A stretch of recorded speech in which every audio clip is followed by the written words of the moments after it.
प्राचीन समय की बात है। एक साहूकार था जिसके 7 बेटे और 7 बहुएं थी। उस साहूकार के एक बेटी भी थी जो दीपावली पर ससुराल से मायके आई हुई थी। दीपावली पर घर को लीपने के लिए 7 बहुएं मिट्टी लेने जंगल में गईं, तो साहूकार की बेटी भी उनके साथ चली गई। साहूकार की बेटी जहाँ मिट्टी खोद रही थी, उस स्थान पर स्याऊ अपने बच्चों के साथ रहती थी। मिट्टी खोदते हुए गलती से साहूकार की बेटी की खुरपी की चोट से स्याऊ का बच्चा मर गया। इस पर क्रोधित होकर स्याऊ बोली, तुमने मेरे बच्चे को मारा है, अब मैं तुम्हारी कोख बांधूंगी। स्याऊ की यह बात सुनकर साहूकार की बेटी रोने लगी और अपनी भाभियों से एक एक कर विनती करने लगी कि वो उसके बदले अपनी कोख बंधवा लें। सभी भाभियों ने ननद के बदले अपनी कोख बंधवाने से इनकार कर दिया, लेकिन सबसे छोटी भाभी ननद के बदले अपनी कोख बंधवाने के लिए तैयार हो गई। इसके बाद छोटी भाभी के जो भी बच्चा होता वो 7 दिन बाद मर जाता।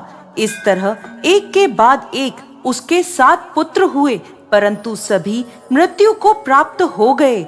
इस समस्या का हल जानने के लिए पंडित को बुलवाया गया और इसका कारण पूछा गया। तब पंडित ने छोटी बहू को सुरई गाय की सेवा करने की सलाह दी।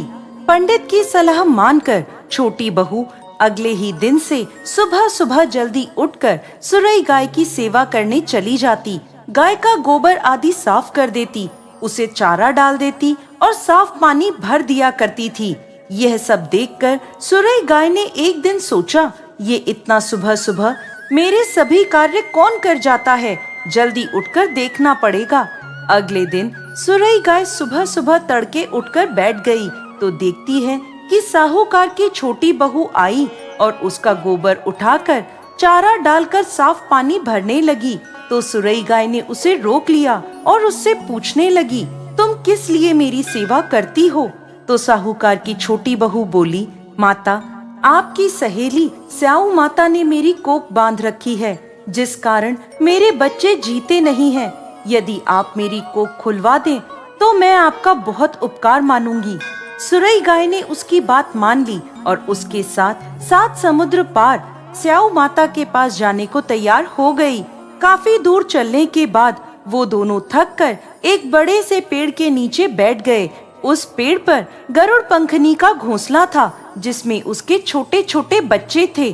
थोड़ी देर में साहूकार की छोटी बहू ने देखा कि एक सांप उन बच्चों को खाने के लिए आ रहा है, तो उसने उस सांप को मार डाला।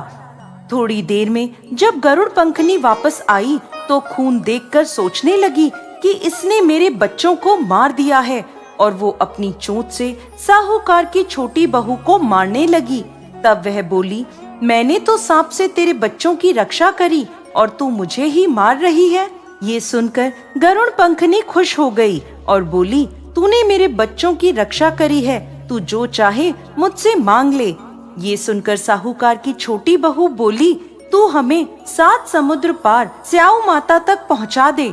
गरुड़ पंखनी ने उन दोनों को अपनी पीठ पर बिठाकर स्याऊ माता तक पहुंचा दिया। स्याऊ माता सुरई गाय को देखकर प्रसन्न हो गईं और बोली, आओ बहन, बड़े दिनों में आई हो।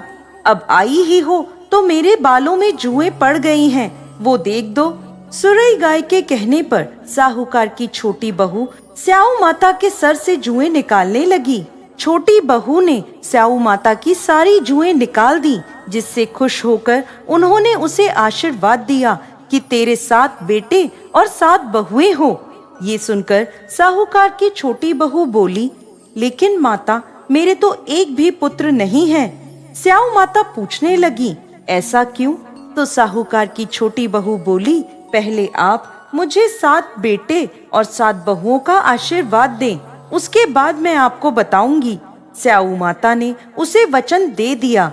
तब साहूकार की छोटी बहू बोली, माता, आपने मेरी कोख बांध रखी है, यदि आप उसे खोल दें तो मेरे 7 पुत्र और 7 बहुएं हो जाएं।